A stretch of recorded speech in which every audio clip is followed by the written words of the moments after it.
এই যে কবরের মাটি, সুম্মা লাম ইয়াতিহি, কবরের মাটির কোনোদিন এমন যায় না যেই দিন কবরের মাটি আপনাকে আমাকে ডাক দিয়া এই কথা বলে না। অর্থাৎ প্রতিদিন কবরের মাটি আপনাকে আমাকে ডাক দিয়া বলতেছে, কি বলে? আনা বাইতুত তুরাব। ও দুনিয়ার মানুষ, ও যুবক, ও বৃদ্ধ বাবা, আনা বাইতুত তুরাব। দুনিয়ার জমিনের মধ্যে কত সুন্দর করে চলতেছ, যা কিছু ইচ্ছা তাই করো। আনা বাইতুত তুরাব, আমি তো মাটির ঘর। দুনিয়ার জমিনের মধ্যে আগের একটা জামানা ছিল, মানুষের মাটির ঘর ছিল। কথা কোন ঠিক না? ঠিক।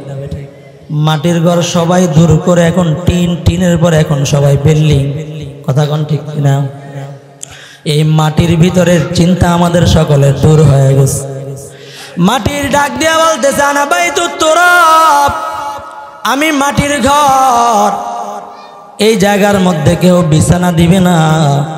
এর যুবক, ও বৃদ্ধ বাবা, এই মাটির ঘরে থাকার জন্য কিন্তু তুমি বিছানাপত্র সাথে নিয়ে আসবা।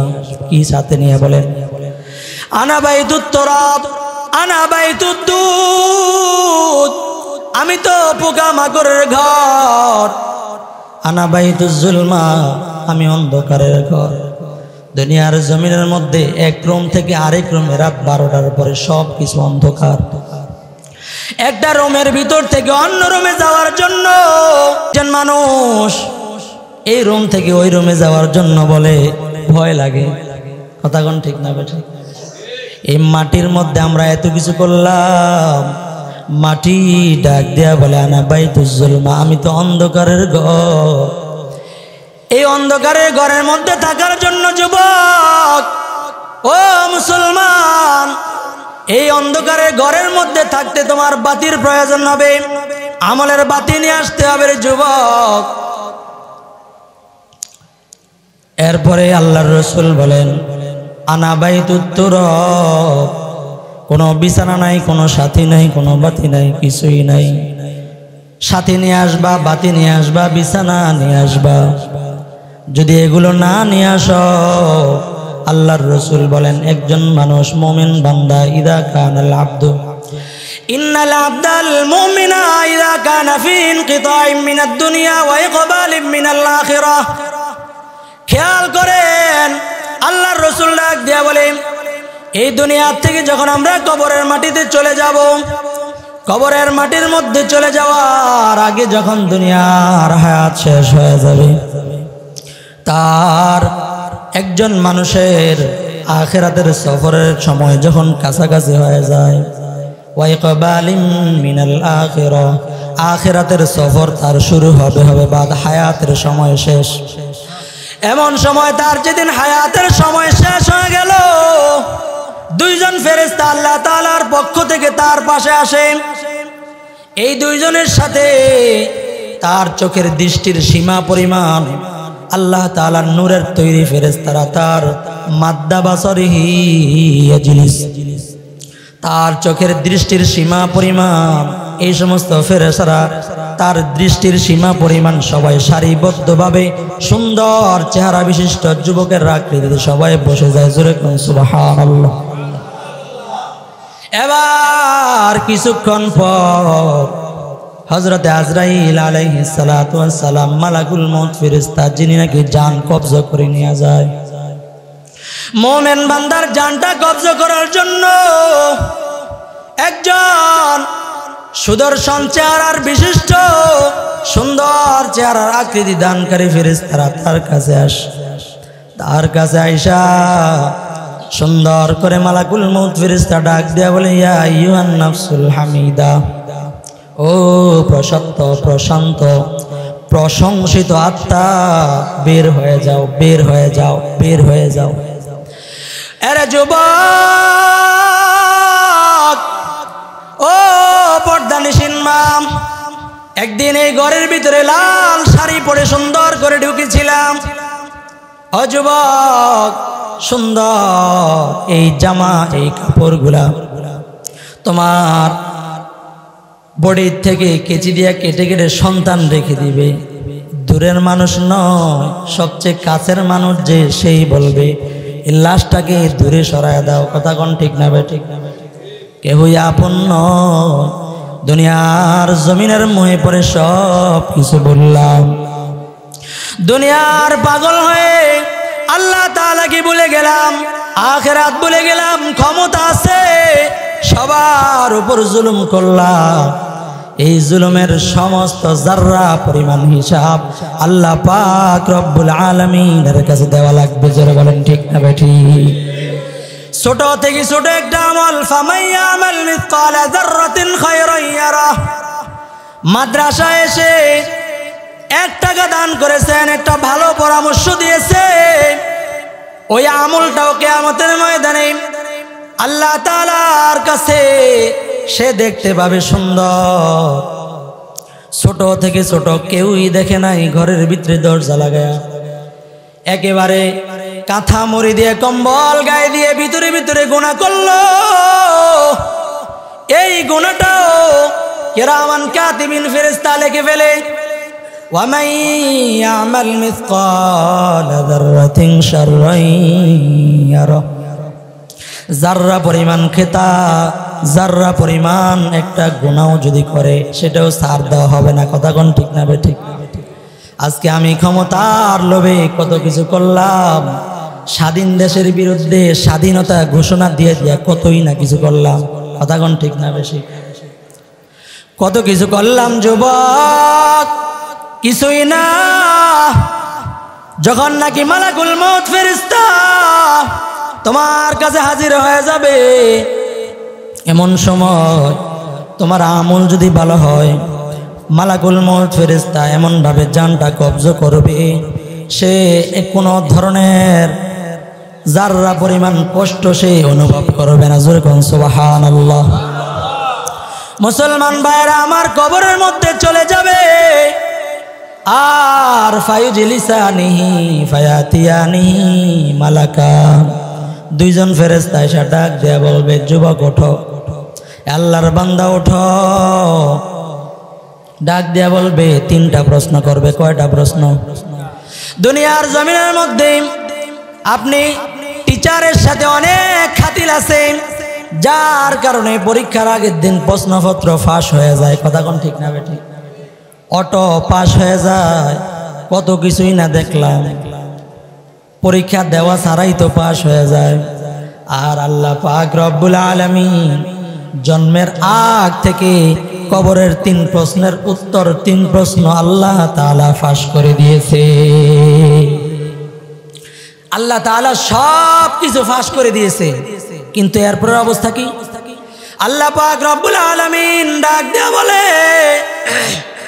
আল্লাহ তাআলা ডাক দেয়া বলে, যারা নাকি দুনিয়ার জমিনের মধ্যে আল্লাহ তাআলার হুকুম মানে নাই, আল্লাহ পাক রব্বুল আলামিনকে রব হিসাবে গ্রহণ করে নাই, সব কাজের মধ্যে আল্লাহ পাক রব্বুল আলামিনকে রব হিসাবে মানতে পারে নাই, ঘরের মধ্যে গিয়া বউয়ের সাথে এমন আচরণ করেছে, সেই জায়গার মধ্যে রবের পরিচয় ছিল না। কৃষি কাজের মধ্যে গেছে, ব্যবসার মধ্যে গেছে, ওই জায়গার মধ্যে রবের পরিচয় ছিল না। ব্যবসার মধ্যে গিয়া বলছিল, একটু মিথ্যা কথা বলাই লাগে। কথা কোন ঠিক না ঠিক? ওই জায়গার মধ্যে তোমার রবের পরিচয় নাই। ওই সময় কিন্তু ওই যে 3 প্রশ্নের জবাব আমাদের সবার জানা আছে, মুখস্থ আছে। যদি এমন ভাবে আমল করে গিয়ে না থাকা হয়, তাহলে যেমন সব কিছু জানা থাকা সত্ত্বেও প্রশ্নের উত্তর ফাঁস হয়ে যাওয়া সত্ত্বেও ওই জায়গার মধ্যে প্রশ্নের উত্তর কেউ দিতে পারবে না। কথা কোন ঠিক না ঠিক? আর যদি আমল করে গিয়ে থাকে, প্রথম প্রশ্নের জবাব মার রব্বুকা, তোমার রব কে?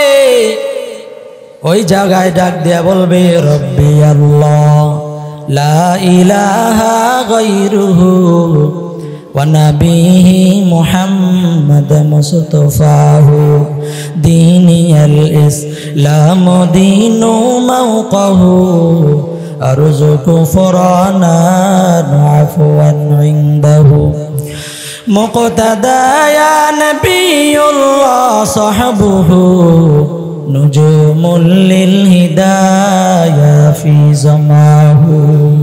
আল্লাহু আকবার।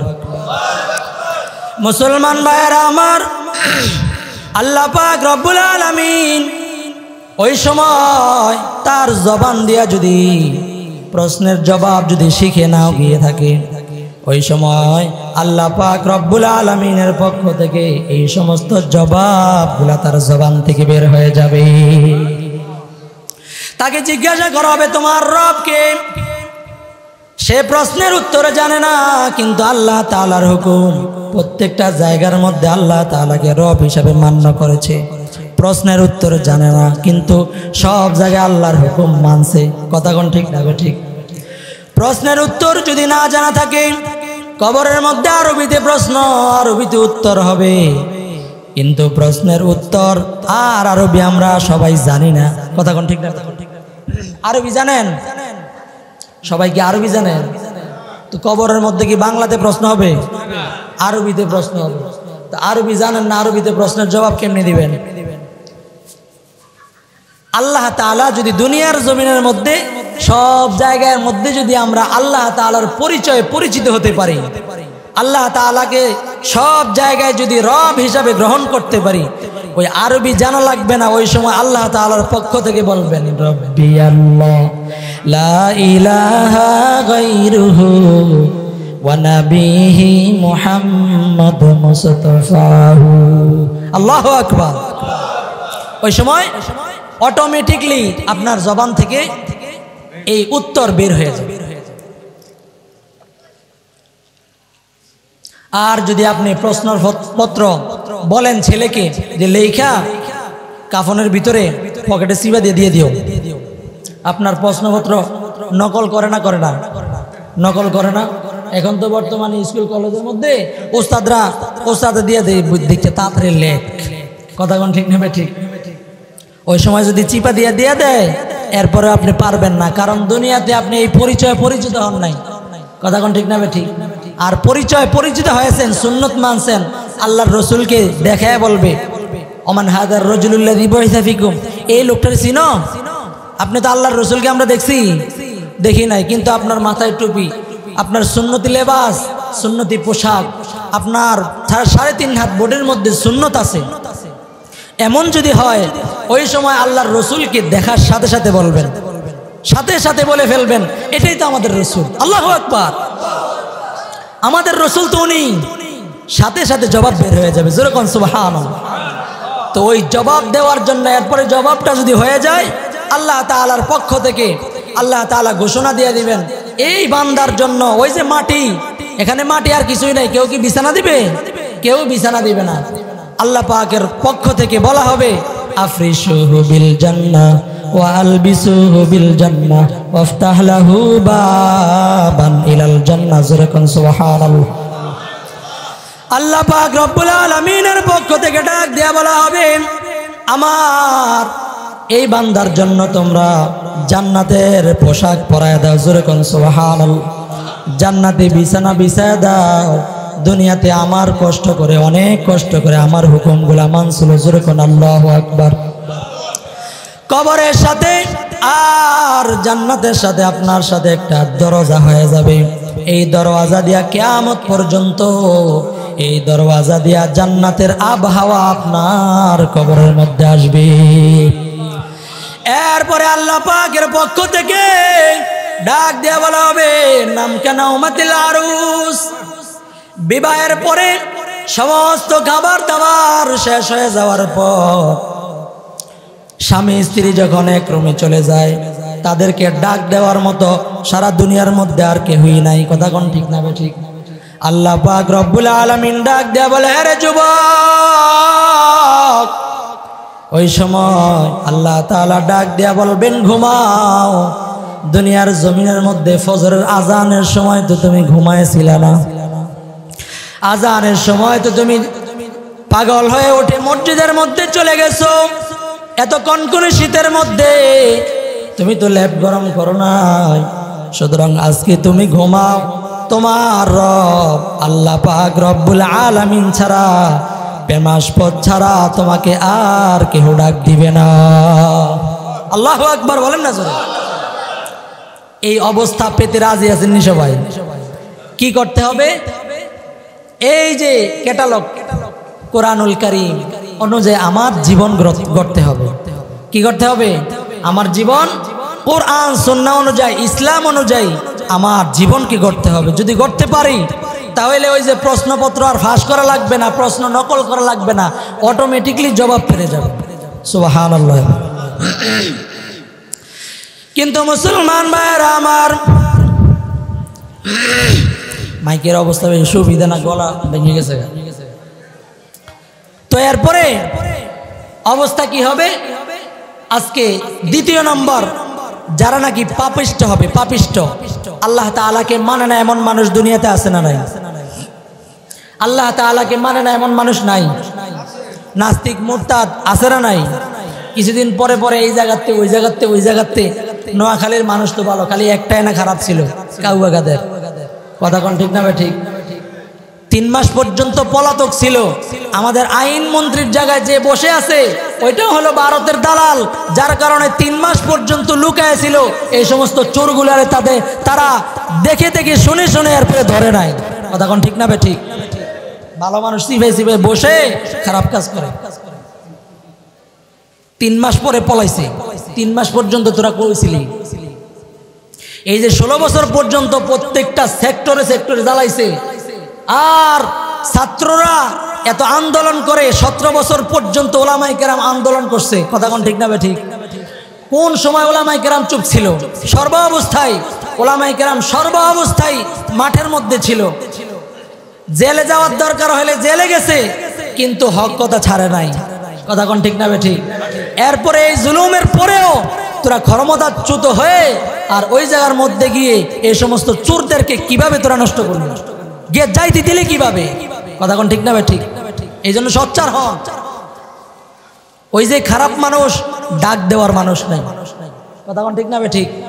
যে ব্যক্তির আশ্রয় ছিল সে যদি ডাক দিত সে এতক্ষণ জেলে থাকত। কথা কোন ঠিক না ভাই? ঠিক। মুসলমান ভাইয়েরা আমার, দ্বিতীয় নাম্বার স্টেপ গেল হলো মুমিন বান্দা। এবার একজন পাপিষ্ট, একজন গুনাহগার বান্দা যখন মৃত্যুর সময় কাছে যায়, ওই সময় 2 জন ফেরেশতা তার কাছে আসে। তাদের চেহারাগুলো একবারে কালো কুচি হয়ে যায়। এবার আজরাইল আলাইহিস সালাতু ওয়াস সালাম জান কবজ করার জন্য হযরত আজরাইল আলাইহিস সালাতু ওয়াস সালাম তার কাছে ভয়ঙ্কর রূপ নিয়ে তার কাছে যখন আসে, তার শরীরের প্রত্যেকটা চিপায় চিপায় তার জানটা এমনভাবে লুকাইতে আরম্ভ করে, যাব না। কারণ সে ওই সময় বুঝতে পারে জানটা যাওয়ার সাথে সাথে সিজ্জিনের মধ্যে, জাহান্নামের একটা জায়গার মধ্যে তার এই জানটাকে রেখে দেওয়া হবে আর আযাব দেওয়া হবে। এই আযাবটা হিসাবের বাইরে। এমনভাবে যখন পালাইতে আরম্ভ করে, হযরত আজরাইল আলাইহিস সালাতু ওয়াস সালাম তাকে জোর করে অনেক কষ্ট করে টান মেরে তার রগগুলো এমনভাবে ছিঁড়ে ফিরে, এমন সময় তার চেহারাগুলো অনেক সময় রক্ত বের হয়ে যায় বিভিন্ন জায়গা দিয়ে। মুসলমান যুবক, এই পাপিষ্ঠতার কারণে যখন তার অবস্থাটা এমন হয়ে যায়, এক পর্যায়ে যখন তার জানটা নিয়ে চলে যায় আকাশের মধ্যে, উপরের দিকে উঠতে থাকে, আর আকাশের ফেরেশতারা ডাক দেয়া বলবে, এত বিশ্রী এত গন্ধযুক্ত জান কাঠটা নিয়ে আসছো বলো? বলে অমুক পাপিষ্টের জান নিয়ে আসলাম। ওই সময় আসমানের দরজাগুলা বন্ধ করে দেওয়া হয় আর খোলা দেওয়া হয় না। তার জানটা নিয়ে সিজ্জিনের মধ্যে রেখে দেওয়া হয়। এবার তাকে যখন দাফন কাফন করা হয়, 2 জন ফেরেশতা আবার তার মতো আয়েশা প্রশ্ন করে, ওই যে নকল করে নিয়ে গেলেও তার প্রশ্নের জবাবের মধ্যে সে কিছুই বলতে পারে না, পৃষ্ঠা খালি, কলমের খালি নেই। সে আর বলতে থাকে, হা হা লাদ্রি, কিছুই তো জানি না, এটা কে জানি না, তোমার রব কে জানি না, তোমার ইসলাম কি ছিল জানি না, সব কিছু জানি না বলে। আর আল্লাহ পাকের পক্ষ থেকে এমন ভাবে ঘোষণা চলে আসে, আফরিসুহু বিন্নার, তার কাফনের কাপড়টা যা আছে এটা খুলে ফেলো, জাহান্নামের আগুনের তৈরি কাপড় তার গায়ের মধ্যে জড়ায় দেয়। জোরে কর নাউজুবিল্লাহ। মুসলমান ভাইয়েরা আমার, অনেক লম্বা বয়ান করার নিয়ত করছিলাম, কিন্তু সময় একেবারে কম। এরপরে তার অবস্থা যখন, ফেরেশতারা যখন প্রশ্নের জবাবগুলা দিতে পারবে না, তার গায়ের মধ্যে যে কাফন, এই কাফনটা খুলে জাহান্নামের আগুনের তৈরি তার কাফনটা পরায়া দেওয়া হবে, লেবাস পরায়া দেওয়া হবে। আল্লাহ তাআলা বলবেন আলবিসু বিল নার ওয়াফতাহ লাহু বাবাম মিনান নার। তার কবর থেকে, জাহান্নামের থেকে একটা দরওয়াজা খুলে দেওয়া হয়, আর তার কবরের মধ্যে কবরের আযাব, জাহান্নামের আগুন কবরের ভিতরে ধাউ ধাউ করে জ্বলতে থাকে। মুসলমান ভাইয়েরা আমার, একটা উদাহরণ দেই। আব্দুর রহমান সাকাবী রহমতুল্লাহ আলাইহি তার কিতাবের মধ্যে একটা ঘটনা উল্লেখ করেছেন, চোখে দেখা কবরের আযাব। একজন কৃষক, খুব খেয়াল করেন, একজন কৃষক মানুষ, কি মানুষ জোরে বলেন? কৃষক কি করে? কৃষক কি করে? কৃষি কাজ করে, ক্ষেত খামার করে না? আপনারা করেন না এদিকে? কৃষি কাজ করে। একজন আল্লাহর বান্দা কৃষক, কৃষি কাজ করে, কিন্তু এই বান্দাটা আল্লাহ পাক রব্বুল আলামিনকে সর্ব অবস্থায় আল্লাহ তাআলাকে রব হিসাবে মানে। আল্লাহ পাক রব্বুল আলামিনকে সর্ব অবস্থায় যখন রব হিসাবে মানে, এমত অবস্থায় সে একদিন কৃষি কাজ করে বাড়িতে যাওয়ার সময় হঠাৎ করে তাকায়া দেখতেছে নামাজের সময় হয়ে গেছে, বিকালবেলা। এবার আল্লাহর বান্দা কৃষক নামাজের সময় যখন হয়ে গেছে, লাইলের মধ্যে, আইলের মধ্যে নামাজের জন্য দাঁড়ায় গেছে, মসজিদ পায় নাই। এই সময় কবরের স্থানের পাশে, কবরের মধ্যে যায়, কবরের মধ্যে গিয়া কবরস্থানের পাশে যখন নামাজের মধ্যে দাঁড়ায় গেছে, আর অল্প সময়, 5টা মিনিটের মধ্যে সারি, হ্যাঁ, কবরের স্থানের মধ্যে যখন নাকি নামাজের মধ্যে দাঁড়ায় গেল, সেজদার মধ্যে যাওয়ার পর এবার হঠাৎ করে তার কানের মধ্যে আওয়াজ আসতেছে। কবরস্থানের একটা, কবরের ভিতর থেকে একটা কানের মধ্যে আওয়াজ আসতেছে, মাই জিন্দা হো, মেরে কবর সে লাও। আমি জিন্দা, আমি জীবিত, মরি নাই, আমি মারা যাই নাই, আমি কবরের মধ্যে জীবিত রয়েছি, আমাকে কবর থেকে একটু উঠায় দাও। এবার আল্লাহর বান্দা কৃষক নামাজ শেষ করে হঠাৎ করে কৌতূহল হয়ে গেল, কবরের মধ্যে থেকে এমন আওয়াজ কেন হয়? তাকে দেখতেছে একটা কবরের ভিতর ফাঁকা জায়গা, অল্প একটু মাটি ফাঁক করা জায়গা। কানটা লাগায় আবার শুনতেছে একই আওয়াজ, মাই জিন্দা ও মেরে কবর সে লাও। আমি তো জীবিত, আমাকে কবর থেকে উঠে নাও। এই কৃষক বান্দা এলাকার সমস্ত মানুষকে ডাকা নিয়ে আসছে, ডাক দিয়া বলতেছে, ও এলাকাবাসী, মহল্লাবাসী, এই কবরের মধ্যে থেকে একটা আওয়াজ আমি শুনতে পাইলাম, সবাই আসো, দেখো এই কবরের মধ্যে কি বলতেছে, সবাই একটু শোনো। প্রত্যেকটা মানুষ, প্রত্যেকটা লোক এই কবরের আওয়াজগুলা শোনার পর আলেমদের থেকে ফতুয়া নিয়ে এসে ডাক দেয়া বলতেছে, আচ্ছা ঠিক আছে, কবরটা খনন করা হলো। তাকায়া দেখতেছে এমন একজন মহিলা, যেই মহিলাটা কবরের মধ্যে বসে বসে এমন আওয়াজ করতেছে, আর মহিলার চেহারা, তার বডির একটার অবয়বটা এমন অবস্থা হয়ে গেছে, তাকাইলে সবাই দূরে সরে যায়, তাদের সকলের জবাব বন্ধ হয়ে যায়, কোনো কথা বলতে পারে না।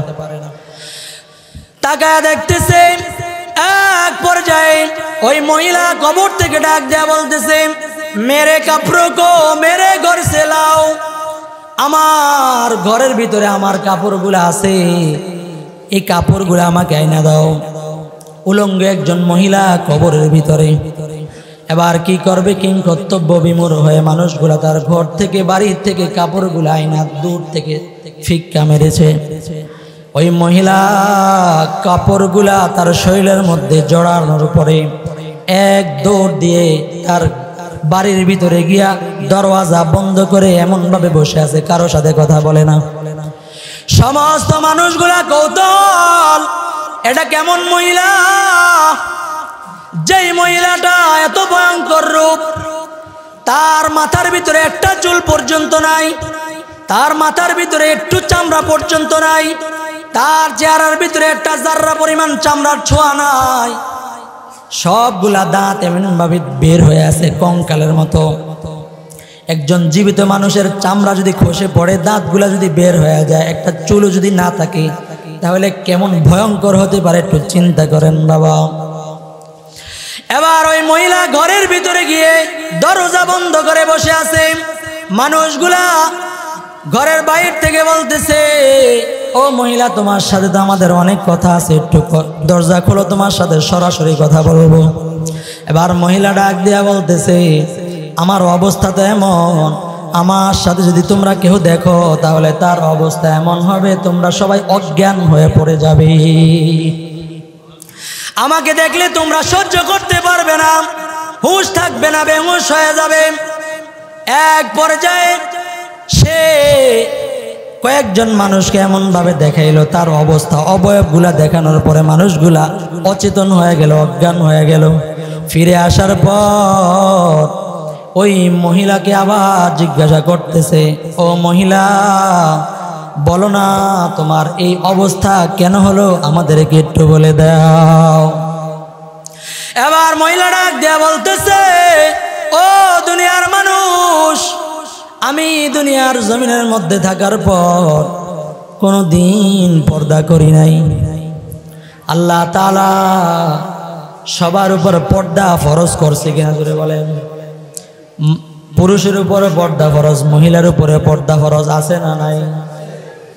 কিন্তু আমার চোখ যদি আমি হেফাজত না করি, মহিলা যদি পর্দা মেনটেন না করে, তাহলে তাদের এমন শাস্তি হওয়ার আছে না নাই?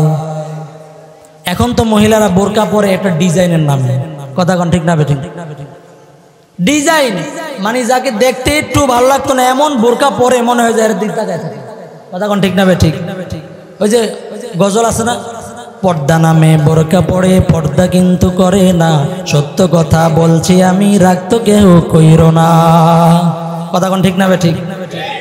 সে ডাক দিয়া বলতেছে, আমি দুনিয়ার জমিনে পর্দা করি নাই, আমার চুলগুলো খোলা ছিল, মানুষকে চুল দেখাইছি, পর পুরুষকে চুল দেখাইছি, আমার সৌন্দর্য চেহারা স্বামীকে দেখানোর দরকার, স্বামীর দেখায় না, শুধু ওই যে বাজারে যাওয়ার সময় আর বিভিন্ন অনুষ্ঠানে যাওয়ার সময় সাজছিল, কথা কোন ঠিক না ঠিক? এমন করে না মহিলারা? এমন করছিলাম, যার কারণে আল্লাহ পাক রব্বুল আলামিন আমাকে এমন শাস্তি দিয়েছে। এই কথা বলার পরে হঠাৎ ওই মহিলা আবার অজ্ঞান হয়ে পড়ে গেছে, পরে মরে গেছে। আল্লাহ তাআলা আব্দুর রব সাকফি রহমতুল্লাহি আলাইহি বলেন, আল্লাহ পাক রব্বুল আলামিন আমাদেরকে দুনিয়াতে চাক্ষুষ প্রমাণ করে দিয়েছে, আল্লাহ তাআলার এক একটা হুকুম অমান্য করার কারণে কবরের মধ্যে যে আযাব হবে এটা সত্য, কথা বলেন ঠিক না ঠিক? মেরে মোহতারাম দোস্ত, যা কিছু বলা হলো, অগোছালো কিছু কথা বলা হলো, সময় একেবারে স্বল্প, তো যেই সমস্ত কথাগুলো বলা হলো নিয়ত একটাই ছিল, আমরা দুনিয়ামুখী হয়ে গেছি, দুনিয়ার পাগল হয়ে গেছি, আমাদেরকে আখেরাতমুখী হতে হবে।